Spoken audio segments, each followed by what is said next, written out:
요한복음 3장 1절부터 15절까지 한 목소리로 같이 읽겠습니다. 그런데 바리새인 중 니고데모라 하는 사람이 있으니 유대인의 지도자라. 그가 밤에 예수께 와서 이르되 라삐여, 우리가 당신은 하나님께로부터 오신 선생인 줄 아나이다. 하나님이 함께 계시지 아니하시면 당신이 행하시는 이 표적을 아무도 알 수 없음이니이다. 예수께서 대답하여 이르시되 진실로 진실로 내게 이르노니 사람이 거듭나지 아니하면 하나님 나라를 볼 수 없느니라. 니고데모가 이르되 사람이 늙으면 어떻게 날 수 있사옵나이까? 두 번째 모태에 들어갔다가 날 수 있사옵나이까? 예수께서 이르시되 진실로 진실로 내게 이르노니 사람이 물과 성령으로 나지 아니하면 하나님의 나라에 들어갈 수 없느니라. 육으로 난 것은 육이요 영으로 난 것은 영이니 내가 내게 거듭나야 하겠다 하는 말을 놀랍게 여기지 말라. 바람이 임의로 불매 내가 그 소리는 들어도 어디서 와서 어디로 가는지 알지 못하나니 성령으로 난 사람도 다 그러하니라. 니고데모가 대답하여 이르되 어찌 그러한 일이 있을 수 있나이까? 예수께서 그에게 대답하여 이르시되 너는 이스라엘의 선생으로서 이러한 것들을 알지 못하느냐? 진실로 진실로 내게 이르노니 우리는 아는 것을 말하고 본 것을 증언하노라. 그러나 너희가 우리 중에 증언을 받지 아니하는도다. 내가 땅의 일을 말하여도 너희가 믿지 아니하거늘 하물며 하늘의 일을 말하면 어떻게 믿겠느냐? 하늘에서 내려온 자 곧 인자 외에는 하늘에 올라간 자가 없느니라. 모세가 광야에서 뱀을 든 것 같이 인자도 들려야 하리니 이는 그를 믿는 자마다 영생을 얻게 하려 하심이니라. 아멘. 할렐루야. 우리 2024년도에도 수요일날 힘차게 하나님 말씀 붙잡고 멋지게 승리하는 우리 성도님들 되시길 바랍니다. 예수님은 사람의 속을 다 아시죠? 우리의 속도 다 아십니다. 우리가 연약함과 우리의 부족함도 다 아세요. 그렇기 때문에 우리가 주님 앞에 구해야 될 것은 하나님의 충만한 사랑과 은혜인 줄 믿습니다. 그 은혜와 사랑이 내 안에서 항상 능력으로 역사될 수 있도록 그것을 굳게 붙잡고 우리 안에서 셀프톡하고 긍정 확언해야 됩니다. 내 안에서 상상소통이 되는 모든 부정적인 것들을 어떻게 해야 될까요? 끊어버려야 돼요. 내가 자꾸 부정적인 상상으로 반추하고 계속 곱씹고 있다라고 하면 그것을 알아차리고 당장 멈춰야 됩니다. 계속하면 안 돼요. 계속하면 어떻게 될까요? 그것이 꼬리에 꼬리를 물고 계속하여서 과거의 그러한 실패를 토대로 미래의 일들을 미리 끌고 와가지고 걱정과 근심으로 삽니다. 그러니 오늘을 오늘답게 살지 못해요. 내가 나답게 살지 못하고요. 하나님 백성답게 살지 못합니다. 그러니 성도는 오늘 하루를 정말 오늘로 살아내는 자들이에요. 그래서 예수님께서 주기도문에서 우리에게 무슨 양식을 달라고 하셨어요? 일용할 양식을 주시옵고 그랬습니다. 그래서 성도는 날마다 주신 하나님의 은혜의 말씀으로 일용할 양식을 삼고 승리해야 될 줄 믿습니다. 아침마다 하늘을 활짝 바라보면서 긍정 확언하는 거예요. 나는 어떤 사람이에요? 하늘 문이 활짝 열린 사람이다. 그러니 하늘 문이 활짝 열린 사람은 어떻게 말하고 어떻게 행동해야 될까? 하루를 계획하며 그렇게 살아낼 때 우리 안에서 놀라운 승리가 있는 줄 믿습니다. 우리가 요한복음 2장 말씀에서 가나의 혼인잔치에 포도주가 뚝 떨어졌죠. 그때 예수님께서 물이 변하여 포도주 되게 하셨습니다. 우리 인생은 가나의 혼인잔치와 같이 우리의 삶이 어때야 될까요? 축제의 자리가 돼야 돼요. 잔치의 자리가 돼야 됩니다. 근데 사람이요, 자기 인생에 대해서 어떤 정의를 가지고 사느냐에 따라 그 인생이 축제처럼 되는가 하면 그 인생이 그냥 전쟁터처럼 비극의 현장이 되어버립니다. 그리스도 안에 있는 자들은 가나의 혼인잔치에 새 포도주를 마시고 축제와 같이 우리 인생을 살아내는 자들인 줄 믿습니다. 성경이 우리에게 뭐라고 말하세요? 내가 너를 사랑한다고 하시잖아요. 내가 너를 지명하여 불렀나니 너는 내 것이라. 보라, 옛것은 지나갔으니 새 것이 되었노라. 우린 날마다 새 것으로 새롭게 되는 자들이에요. 실제로 우리 몸에 있는 세포도요. 세포도 길게 살면 2, 3년 살고 우리 피부 세포 같은 경우는 일주일 살고서는 새 것으로 바뀌어집니다. 그래서 사람은 한 5년 지나면요. 어떤 존재가 될까요? 완전히 새 것이 돼요. 새 세포로 바뀌는 거예요. 근데 그게 복제돼서 그렇죠. 근데 복제돼서 계속 점점 노쇠해 간 모습으로 보입니다. 근데 그 모습을 보고 나는 늙었어 계속 반추하면 세포가 어떤 세포를 계속 만들어낼까요? 늙은 세포를 계속 만들어내요. 그런데 나는 날마다 새롭다. 나는 괜찮아. 그러면서 자기에 대해서 긍정하고 감사하고 존중하고 기뻐하면서 타인에 대해서도 존중하고 타인을 불쌍히 여기는 컴패션하고 예수님의 마음으로 이 땅을 살아낼 때 우리의 세포도 동일하게 같이 반응하는 거예요. 따로따로 놀질 않습니다. 세포 따로, 우리 정신 따로, 우리 내 따로, 내 마음대로 따로따로가 아니에요. 다 하나로 유기적으로 연합되어 있습니다. 하나님이 우리를 그렇게 만드셨기 때문이에요. 그러니 하나님이 우리를 향하신 뜻은 뭘까요? 항상 기뻐하라. 쉬지 말고 기도하라. 범사에 감사하라. 이는 그리스도 예수 안에서 너희를 향하신 하나님의 뜻이니라 하셨습니다. 그러니 그리스도가 우리 안에 계실 때요. 우리 인생은 축제와 같은 인생이에요. 그러니 너무 타인에게 집중된 삶을 살지 마세요. 다른 사람에게 휘둘리는 삶을 살지 말고요. 하나님 말씀에 붙잡힌 삶을 사세요. 그러니 첫 표적을 갈릴리 가나에서 행하셨습니다. 그러니 포도주가 떨어진 그 잔치집에 새 포도주 주심으로 진정한 축제가 시작되는 거예요. 그리스도 안에 있는 성도는 오늘의 삶이 어떤 삶이에요? 축제의 삶이에요. 그리고 오늘 이제 다 지나갔잖아요. 내일 아침에 일어나면 또 뭐가 시작되는 거예요? 축제가 시작되는 거예요. 페스티벌이 시작되는 거예요. 아, 오늘은 하나님이 어떻게 나를 통해서 놀랍게 역사하실까? 예? 기대하며 소망하며 사시기 바랍니다. 아, 하루가 왜 이렇게 빨리 지나갔는지 몰라. 왜 그렇게 느껴질까요? 그 하루를 하나님과 동행하는 소중한 시간을 그냥 아껴 쓰지 않고요. 그냥 하던 대로 하기 때문에 그렇습니다. 하던 대로 살고 살던 대로 살면 그냥 예전과 똑같은 모습으로 사는 거예요. 그런데 하루하루를 소중하고 귀하게. 그래서 제 카카오톡 프로필에 이렇게 명언을 한 적 썼는데요. 우리가 맞은 오늘은 어떤 이가 그렇게 살고 싶어 하는 내일이다. 이걸 누가 얘기했을까요? 네, 쇼펜하우어가 얘기했어요. 요즘 쇼펜하우어가 핫하거든요.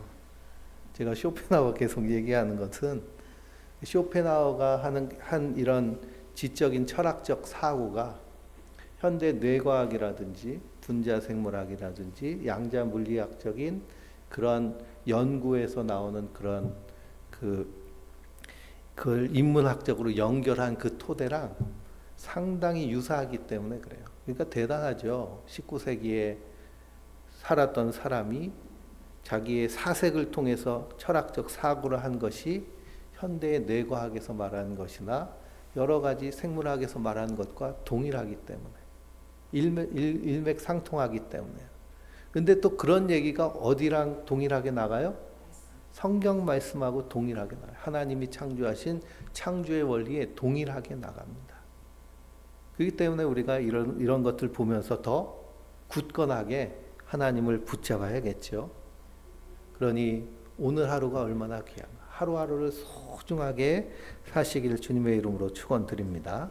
왜 그럴까요? 예수 안에 있는 자들은 오늘이 축제이기 때문이에요.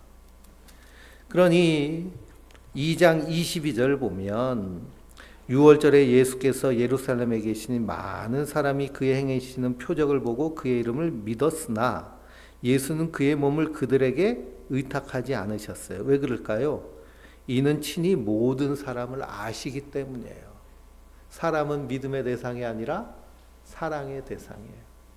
우리는 누구를 믿는 자들이에요? 예수님을 믿는 자들이에요. 사람은 어떻게 해야 될 대상일까요? 내가 사랑하고 섬겨야 될 대상이에요. 예수님은 누구보다 잘 아셨어요. 누구의 증언도 받으실 필요가 없어요. 왜 그럴까요? 그분은 하나님이시기 때문에 그가 친히 사람 속에 있는 것을 다 아세요. 그러니 오늘 니고데모를 만나시면서도 그 속에 있는 것을 다 아시는 거예요. 1장에 보면 나다니엘을 예수님이 만나십니다. 빌립이 나다니엘을 소개할 때 나다니엘에게 예수님을 소개할 때 나다니엘이 그분 어디 출신이야? 그랬더니 나사렛 출신이야 그랬어요. 그랬더니 나다니엘이 뭐라고 할까요? 나사렛에서 무슨 선한 것이 나겠냐. 그리고 비꼬듯이 조롱합니다. 근데 예수님이 나다니엘을 만나고서는 이는 참으로 이스라엘 사람이라 그 속에 간사한 것이 없도다 그렇게 말씀하십니다. 생전 처음 보는 예수님이 그렇게 말씀하시니까 깜짝 놀라는 거예요. 어떻게 나를 아십니까? 그랬더니 예수님께서 내가 빌립이 너를 부르기 전에 내가 무화과 나무 아래에 있는 것을 보았노라 하십니다. 그분은 하나님이시기 때문에요. 우리의 속을 다 아세요.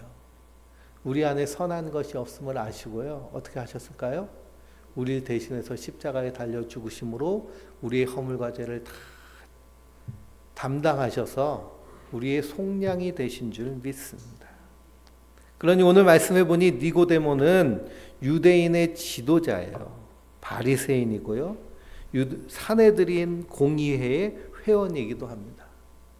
그러니 바리새인이면서도 지도자이기 때문에 사람들에게 매우 존경받는 그런 유대인들 중에 유대인이고요. 그리고 율법을 아주 잘 알고 잘 지키는 그 사람이에요. 밤중에 왔어요. 대낮에 만나기는 자기 체면이 좀 이렇게 떨어질 수도 있고 예수님에 대한 의혹이 많다 보니까 공개적으로 만나기 불편했나 보죠. 그래서 밤에 예수께 와서 라비여 당신은 하나님께로부터 오신 선생인 줄 아나이다 라고 이렇게 고백합니다. 무엇을 보고 아나요? 예수님이 하신 표적을 통해. 그러니 가나의 혼인잔치에서의 표적, 마가복음을 보면 예수님께서 제일 먼저 어떤 기적을 행하셨을까요? 베드로의 장모의 열병을 고치세요. 그리고 나서는 귀신을 내어 쫓으시고 그리고서는 문둥병을 고치십니다. 이 순서가 어떤 순서냐면 이스라엘 백성 창세기에서 죄가 들어온 순서. 마귀가 하와를 유혹해가지고 선악과를 따먹어서 여자로부터 죄가 시작됐다고 보거든요. 그게 누구부터 고친 거예요? 여성부터 고치셔서 그래서 생명을 주신 분이 예수님이십니다. 예수님이 기적을 행하신 건 그냥 행하신 것이 아니에요. 내가 누군지 너희가 이것을 보고 보라고 깨달으라는 표적입니다. 마태복음 같은 걸 마태복음을 읽어보면 바람과 바다를 말씀으로 잠잠케 하시니까 제자들이 이렇게 독백하잖아요. 바람과 바다를 잠잠케 하시는 그분은 누구신가? 저 뜨거운 온풍기 바람도 멈추시기 바랍니다. 예. 바람과 바다를 잠잠케 하신 분이 누구신가? 그분이 누구세요? 예? 그분이 하나님이시라는 거예요. 하나님이 창조하셨기 때문에 그 피조물들은 다 창조주에게 순종하는 것입니다. 그럼 예수님 그 속에 있는 것을 다 아시죠. 그래서 니고데모가 예수님께 이렇게 인사를 합니다. 그런데 예수님 뜬금없이 뭐라고 하세요? 예수께서 대답하여 이르시되 진실로 진실로 내게 이르노니 사람이 거듭나지 아니하면 하나님 나라를 볼 수 없느니라 라고 하십니다. 거듭난다는 건 뭘까요? 완전히 다시 태어난다는 것을 얘기해요. 그런데 니고데모는 아니 사람이 늙었는데 어떻게 어머니 뱃속에 다시 기어 들어갔다 다시 나옵니까? 라고 얘기합니다. 그래서 예수님이 하신 말씀을 이해하고 있는 거예요? 모르는 거예요? 모르는 거예요. 하나님에 대해서 무지합니다. 예수님은 니고데모가 하나님에 대해서 무지한 걸 알고 계실까요? 모르실까요? 알고 계시겠죠. 예수님이 아니면 하나님을 알 수 없습니다. 그러니 아무리 구약을 달달 외우고 있어도 성령께서 깨닫게 하지 않으시면 깨달아 알 수가 없는 거예요. 이 유대인들은 아브라함의 자손으로 할례받고 율법 지키면 가는 나라가 하나님 나라인 줄 알았어요. 근데 예수님은 어떻게 하지 않으면 거듭나지 아니하면 하나님 나라를 볼 수 없느니라 라고 말씀하십니다. 그래서 우리가 풍성한 삶의 첫걸음에서 거듭남에 대해서 함께 공부를 하잖아요. 우리가 거듭났다라는 것은 무엇을 얘기하는 걸까요? 하나님과 관계 없었던 우리가 하나님과의 관계에서 실제적으로 새롭게 태어난 것을 거듭났다라고 얘기합니다. 그러니 거듭나지 않은 인생들은 하나님과 관계가 없어요. 그러니 하나님을 찾지도 않고 하나님 앞에 나오지도 않고 하나님을 알려고도 하지 않고 그냥 자기 주관대로 세상이 말하는 것에 따라 그냥 살아갑니다. 근데 거듭난 사람들은 누구와의 관계가 시작됐어요? 하나님과의 관계가 시작됐어요. 그러니 우리의 뇌의 한 중요한 부분에 누가 계세요? 하나님이 계세요. 그래서 하나님의 뜻을 구하고 하나님 기뻐하신 것이 무엇인가? 그리고 하나님과의 인격적인 관계를 맺기 위해서 말씀과 기도를 통해서 하나님과 인격적 영적 교제를 맺는 자들이 바로 거듭난 자들인 줄 믿습니다. 새로운 관계가 시작됐어요. 그러니 나는 거듭났어 그러면서 주일날만 거듭나신 분들은 어떻게 되신 분들이에요? 뭔가 자기의 신앙에 대해서 심각하게 고찰해 봐야 됩니다. 내가 정말 예수 믿고 있나? 그러니 주일날만 거듭나고 다른 날은 그냥 세상 방법대로 그대로 산다면 그건 분명히 문제가 있는 거예요. 사도 바울이 뭐라고 말씀하셨나요? 너희가 구원에 이르렀는지 너희 스스로를 시험해 보라고 말씀하셨잖아요. 시험해 봐라. 우리가 시간이 안 맞고 직장 때문에 예배 자리에 나오지 못한다 하면 그러면 어떻게 해야 될까요? 내 개인적인 영적인 하나님과의 예배 시간이 있어야 돼요. 그래서 우리가 삶 공부하면서 10 하자고 그러잖아요. 10분 기도하고 10분 말씀 묵상하고 자기 전에 10분 기도하고 말씀 가운데서 하나님과 내 개인적인 예배가 반드시 있어야 될 줄 믿습니다. 공동체 예배는 우리 믿음의 사람들이 모여서 함께 말씀을 배우고 나누고 하나님께 예배 드리는 시간이죠. 그 말씀을 이렇게 전문적으로 들으면 좋잖아요. 신학 공부를 해도요, 성경을 제대로 보는 분들이 많이 없습니다. 그 공부를 제가 그만큼 많이 했다는 얘기예요.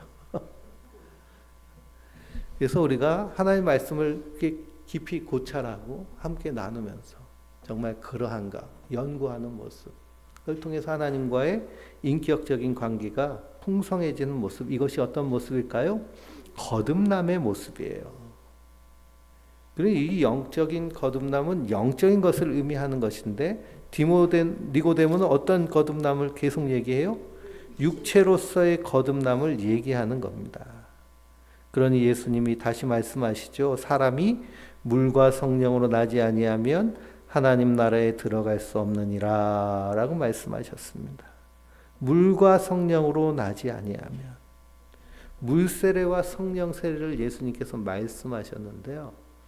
물로 세례를 준 분이 세례 요한이죠. 예수님도 요단강에서 물로 세례를 주셨습니다. 이 물로 세례를 받는다는 것은 내가 어떤 죄인인 것인가를 깨닫는 걸 의미해요. 내가 씻어야 될 죄인이구나라는 것을 깨닫고 이 씻음을 통하여서 누구께로 나오는 거예요? 예수께로 나와서 성령으로 세례를 받는 겁니다. 그러니 세례 요한이 무단강에서 세례를 베풀면서 예수님이 자기에게 오심을 보고 뭐라고 그래요? 보라, 세상 죄를 지고 가는 하나님의 어린 양이로다 그럽니다. 그러면서 나는 물로 세례를 베풀거니와 그가 곧 성령으로 세례를 베푸실 것이다 라고 말해요. 성령으로 세례를 베푼 것이 어디서 일어난 일일까요? 십자가 이후에 오순절 마가의 다락방에서 성령이 우리에게 임하심으로 성령의 세례가 임하여진 거예요. 성령의 세례가 임하여진 것의 증거는 뭘까요? 우리가 하나님과의 영적인 교제가 시작되는 그러한 거듭남으로 나타납니다. 성령 받은 것을 오순절 그 교회에서는 뭐 방언한 것이 성령 받은 것이다라고 얘기하는데요. 방언하는 것이 성령 받은 것이 아니고 하나님과 정말 인격적으로 살고 있는가? 하나님 성령님이 내 안에 계시다고 하시는데 그 성령님을 내가 인식하고 그분의 음성을 듣고 그분의 인도하심과 이끄심을 받는가? 예수님을 우리가 주님이라고 부르잖아요. 주님이란 것은 그분이 나의 어떤 분이시라는 거예요? 주인이시라는 거예요. 그러면은 나는 종이라는 얘기잖아요. 종은 누구의 말을 들어요? 주인의 말을 듣죠. 그래 내가 주인의 말을 듣고 지금 살고 있는가? 자기 자신을 살펴보고 이것이 거듭남의 모습인 줄 믿습니다. 그러니 물과 성령으로 나지 아니하면 하나님 나라에 들어갈 수 없느니라. 그러면서 뭐라고 하세요? 육으로 난 것은 육이요 영으로 난 것은 영이니 그랬습니다. 그러니 육이 영이 되는 게 아니에요. 육은 육이고 영은 영이에요. 영으로 거듭난다는 것은 우리의 영이 완전히 새롭게 태어난다는 것을 의미해요. 그러니 이 니고데모는 거듭난 사람이에요? 거듭나지 않은 사람이에요? 거듭나지 않은 사람이죠. 땅에 속한 사람이에요. 그래서 12절에 보니 내가 땅의 일을 말하여도 너희가 믿지 아니하거든 하물며 하늘의 일을 말하면 어떻게 믿겠느냐 하십니다. 그러니 이 요한복음 3장에서 니고데모는 거듭나지 못한 모습, 땅에 속하고 육체에 속한 자의 모습이에요. 예수님이 이 니고데모를 만나셨어요. 그리고 성경을 쭉 읽어보면 니고데모는 어떤 사람으로 변화될까요? 요한복음 7장 50절에 유대인들, 바리새인들이 예수님을 죽이려고 계략을 품어요. 그때 예수님을 공회해서 변호한 사람이 이 니고데모입니다. 그리고 예수님이 십자가에 달려 죽으시고 장사를 지낼 때 모략과 침향을 100리트라 정도 가지고 와서 예수님의 장례를 준비한 사람이 바로 니고데모입니다. 100리트라, 1리트라가 300g 좀 넘거든요. 그러면 100리트라는 몇 g일까요? 30kg잖아요. 그렇죠? 그러면 모략과 침향은 모략이라는 나무에서 이렇게 받아내는 그런 그 부패를 방지하는 향료이고요. 침향은 그 시체 냄새가 나지 않도록 하는 향품입니다. 그래서 이집트의 파라오 미라를 만들잖아요. 미라를 만들 때 이 모략과 침향을 발라가지고 미라를 만드는 거예요. 쌀까요? 비쌀까요? 비싸죠. 예, 침향의 값은 금보다 더 비싸다고 그랬어요. 금보다 더 비싸니까 엄청나게 비싼 값입니다. 그러니 돈이 있다고 해도 이걸 한꺼번에 이렇게 많은 양을 구할 수 없는 것이 예수님 당시 대량 생산이라는 것이 불가능한 시대이기 때문에 그렇죠. 그러니 니고데모는 이 예수님을 만난 이후부터 어떤 사람으로? 거듭난 사람으로 변화되기 시작하는 거예요. 그래서 예수님의 그 십자가의 사역과 그 장례를 준비하며 예수님의 부활을 기다리는 사람이 니고데모인 줄 믿습니다. 이것이 영적으로 죽었던 하나님과의 관계가 완전히 끊어졌던 육체의 사람이 영의 사람으로 변화되는 구원의 과정의 가장 좋은 모습이에요.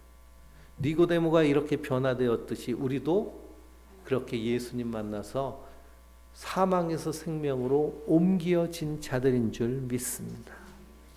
그것은 온전히 하나님의 은혜로 된 것이에요. 그러니 내가 거듭나야겠다 하는 말을 놀랍게 여기지 말라. 바람이 임의로 불매 내가 그 소리를 들어도 어디서 와서 어디로 가는지 알지 못하나니 성령으로 난 사람도 다 그러하니라 그랬습니다.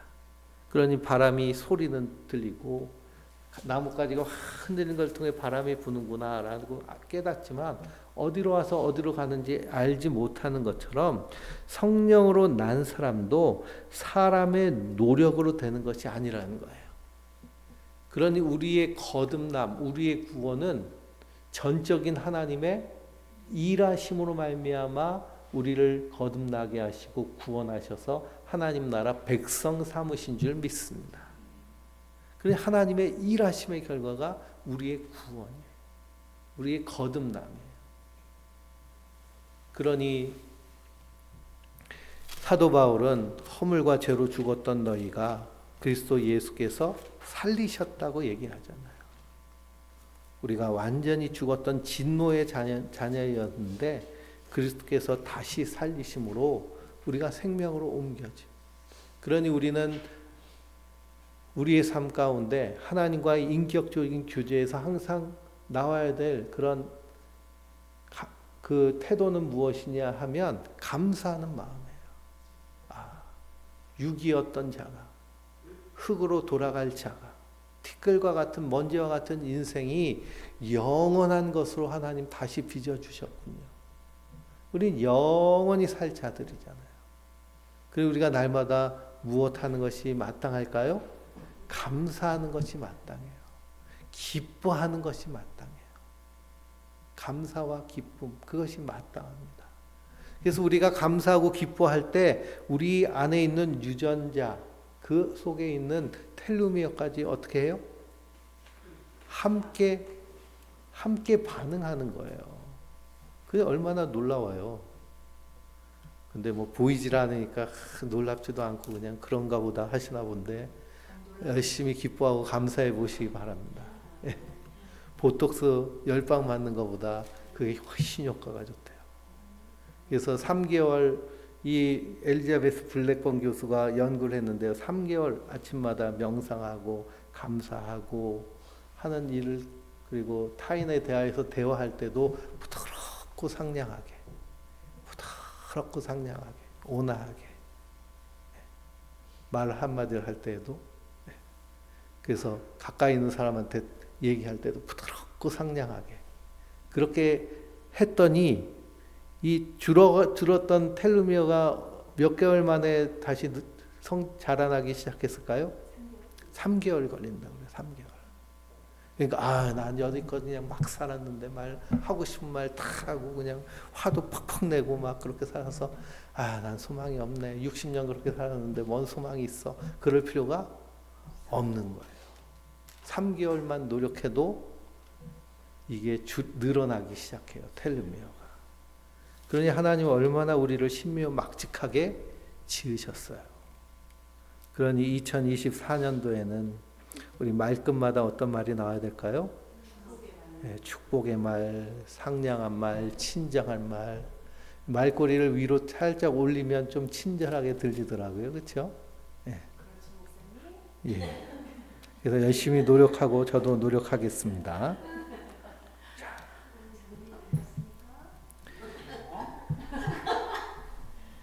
장로님 아멘 하시면 돼요. 자, 그 니고데모가 이렇게 예수님 처음 만날 땐 거듭남이 뭔지 그냥 알지도 못하는 거예요. 그냥 아브라함의 후손으로 할례받고 율법 열심히 지키면 천국 가는 줄 알았는데 예수님이 그거 아니라는 겁니다. 오직 하나님의 일하심으로 말미암아 구원에 이르게 되는데 그러니 그 일하심 안에서 구원받은 성도는 하나님의 은혜 안에 있는 자들이에요. 13절을 보니 하늘에서 내려온 자 곧 인자 외에는 하늘에 올라간 자가 없느니라. 그러니 이 구원하는 일도 누구만 아시는 거예요? 예수님이 정확히 하시는 겁니다. 모세가 광야에서 뱀을 든 것 같이 인자도 들려야 하니니. 민수기 21장을 보면 이스라엘 백성들이 광야에서 불평불만하니까 땅에서 뭐가 올라왔어요? 불뱀이 올라왔어요. 콱 물어가지고 독 퍼져서 죽어가는데 모세가 하나님께 기도했더니 하나님 뭐라고 하세요? 노뱀을 만들어가지고 장대 위에 달아서 높이 들라고 하시잖아요. 그걸 보면 살리라. 우리가 상식적으로 뱀에 물리면 어떻게 해야 될까요? 일단은 독이 퍼지지 않도록 끈으로 묶고, 그리고서는 상처를 찢고 피를 짜내야죠. 그거 괜히 입으로 빨았다가 독에 옮길 수도 있어요. 왜냐하면 구강에 상처가 있으면 그 상처를 통해서 또 감염되기 때문에. 이렇게 잘 묶고 119를 불러야겠죠. 지금은. 그때는 119가 없으니. 그러니 도무지 노뱀을 본다고 난다는 것은 상상이 되지 않는 거예요. 아니 노뱀 보면 뭐 어떻게 본다고 나? 근데 봤더니 어떻게 돼요? 낫는 거예요. 근데 고집이 센 사람들 있잖아요. 야 이거 먹어서 낫냐 하면서 기뻐한다고 감사한다고 뭔 텔루미어 길이가 길어져. 그걸로 노벨상을 받았는데도 자기 고집대로 아니라는 사람은 어떻게 됐을까요? 그냥 독 퍼져서 죽은 거죠. 뭐. 이것이 바로 그리스도의 예표인 겁니다. 그러니 누구든지 그리스도의 십자가 앞에서 자기의 죄를 회개하고 그 예수님이 하신 사역을 진심으로 믿으면 하나님이 그것을 어떻게 여기세요? 의로 여기시는 거예요. 근데 그 새 마음을 주시는 것도 누가 주시는 거예요? 하나님이 주시는 거예요. 그것을 구약 선지자들은 새 언약이라고 그랬는데요. 예레미야서 31장, 예스겔서 36장, 요에서 2장 읽어보면 내가 너희에게 새 마음을 주시겠다는 거잖아요. 그 새 마음을 통해서 누굴 보게 하시겠다고요? 예? 나무에 달려 죽으신, 십자가에 달려 죽으신 예수님을 바라봄으로 구원에 이루게 하시겠다는 거예요. 그리고 우리의 믿음도 하나님의 일하심 안에서 하나님의 역사하심인 줄 믿습니다. 그러니 이는 그를 믿는 자마다 영생을 얻게 하려 하심이니라. 근데 율법 안에 있는 자들은 내가 뭔가를 자꾸만 해야 된다는 그런 강박이 있잖아요. 우리는 태어나서부터 세상에 공짜가 없다. 그러니 어떻게 해야 돼요? 열심히 뭔가를 해야 된다. 막 그렇게 강요받으며 살았기 때문에 노뱀을 본다고 독이 없어지나 이게 믿어지지가 않는 거예요. 은혜로 주신다는 것이 우리 안에서 믿어질 수 있는 우리 실력이 우리에게 없습니다. 그러니 그것이 믿어진다면 이게 뭐예요? 하나님의 은혜인 거예요.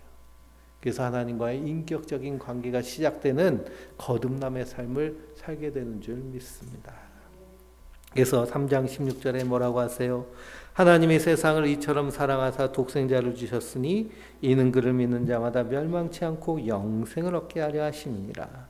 하나님이 그 아들을 세상에 보내신 것은 세상을 심판하려 하심이 아니요 그로 말미암아 세상을 구원받게 하려 하심이라 라고 하셨습니다. 이처럼의 사랑, 로마서 5장 8절을 보면 우리가 아직 죄인 되었을 때 그리스도께서 우리를 위하여 죽으심으로 하나님께서 우리를 향한 자기의 사랑을 확증하셨느니라 라고 하셨습니다. 이게 이처럼의 사랑이에요. 요한일서 4장 10절은 사랑은 여기 있으니 우리가 하나님을 사랑하는 것이 아니요 오직 하나님이 우리를 사랑하사 우리의 죄를 위하여 화목제물로 그 아들을 보내셨음이라. 그러니 하나님의 사랑, 이 은혜는 조건 없는 사랑이에요. 그 조건 없는 사랑을 우리가 받아들였으므로 하나님의 백성 된 줄 믿습니다. 그런데 그를 믿는 자는 심판을 받지 아니할 것이요 믿지 아니하는 자는 하나님의 독생자의 이름을 믿지 아니함으로 벌써 심판을 받은 것이니라 그랬습니다. 그러니 그 예수를 믿지 아니하는 자는 어떤 상태에 있는 거예요? 심판의 상태에 있는 거예요. 지옥은 죽어서만 가는 곳이 아니고요. 이 땅에서도 지옥을 사는 사람들이 있습니다. 천국도 죽어서 가는 것이 아니고요. 이 땅에서부터 천국을 살아내는 것처럼. 그러니 요한계시록의 세 번째 나팔을 천사가 부니 하늘에서 뭐가 떨어져요? 큰 별이 떨어져요. 어디에 떨어질까요? 물 속에 떨어져요. 물 위에 떨어져요. 그래가지고 그 물을 다 오염시키죠. 그 물이 무슨 물이 됐어요?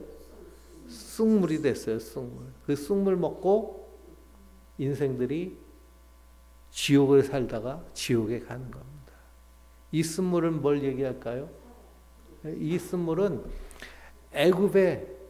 애굽에서 나올 때 6월절 어린 양의 피를 발라서 나오고 무슨 절기를 지켰어요? 무교절을 지켰죠. 애굽의 누룩을 의미하는 거예요. 세상의 누룩, 세상의 가르침, 인생이 이렇게 살아야 돼 하고 하는 인생관, 가치관, 세계관. 그래서 하나님은 아브라함은 뭐라고 하세요? 본토 친척 아비집을 떠나라고 하시잖아요. 인생관, 가치관, 세상관을 네가 세상에서 교육하고 배웠던 거 어떻게 하라는 거예요? 다 버리라는 거예요. 버리라. 그리고 누가 말씀하시는? 예수님이 말씀하신 것을 받아들이라는 거예요. 그래서 예수님이 말씀하신 것을 받아들이고 사는 자들이 거듭난 자들. 그런데 그렇지 않은 자들은 벌써 심판 가운데 있는 거예요. 그러니 성령이 내 안에 계시니 내가 내 내면을 살피며 내 안에서 풍요로움과 충만함을 누리며 하나님과 동행하는 삶을 살아야 될 터인데 내면은 살피지 않고 그냥 밖에서만 찾는 거예요. 돈, 친구와의 관계, 내가 뭘 가지고 있는지, 소유, 어떤 아파트에서 살고, 어떤 평수에서 살고, 나는 어떻게 공부를 하고, 내 외모는 어떤지 막 자기를 가꾸고 막, 그런데 외적인 것에 집중합니다. 그런 사람은 항상 내면이 어떨까요? 공허하고 허전해요. 그래서 밖에서 계속 자기를 추구하다 보면 나중에 어떻게 될까요? 나중에는 그냥 공허와 허무감 때문에요. 인생을 파탄적으로 살게 됩니다. 그게 바로 쑥물 먹고 지옥 가는 인생의 모습이에요. 그러니 그리스도인들은 항상 날마다의 삶 가운데 내가 무엇이 있든 없든 상관없이 충만하고 풍성함을 누리는 자들인 줄 믿습니다. 그래서 사도 바울이 뭐라고 그래요? 내게 능력 주신 데서 내가 모든 것을 할 수 있느니라. 그건 자족함에서 나오는 말씀이잖아요.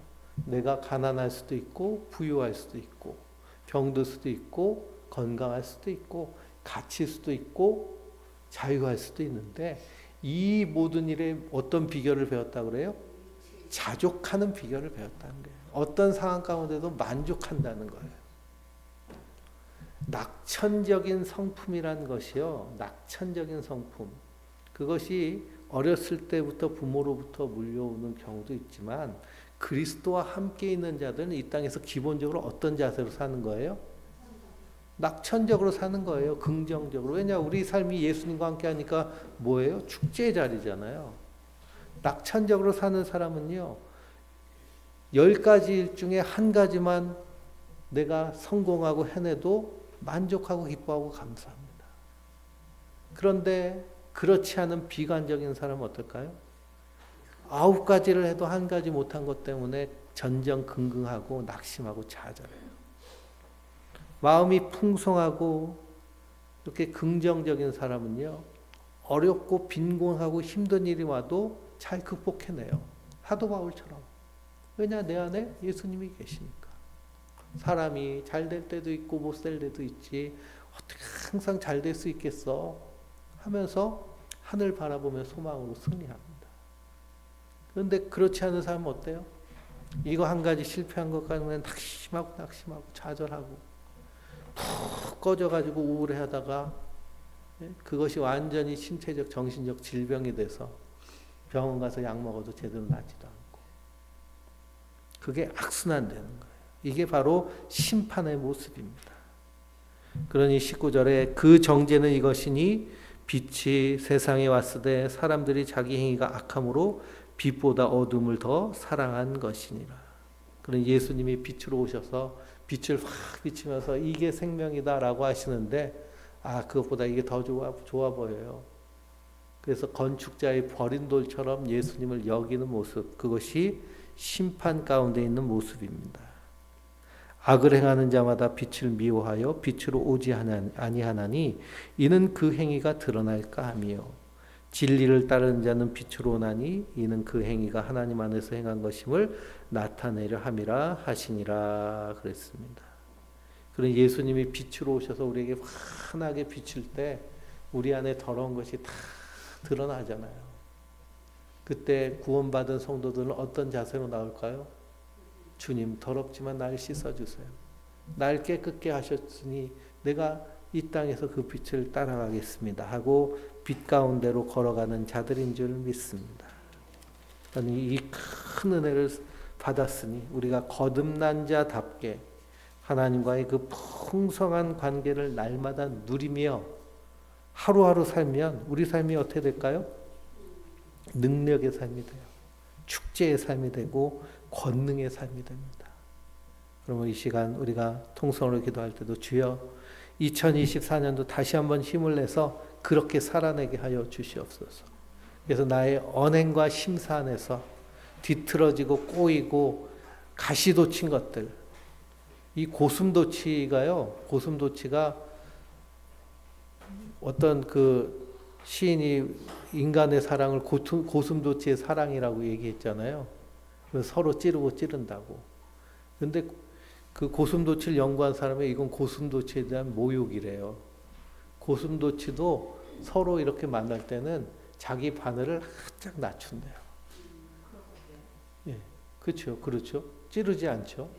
그리고 자기들끼리 체온을 나누려고 하면 가시가 없는 얼굴분을 맞대고 같이 있는데요. 그러니 우리가 가시 돋쳐서 살 이유가 하나도 없습니다. 그러니 그 하나님 사랑의 풍성함을 누리며 실천하며 사는 하나님의 사람들 되시길 주님의 이름으로 축원드립니다. 제가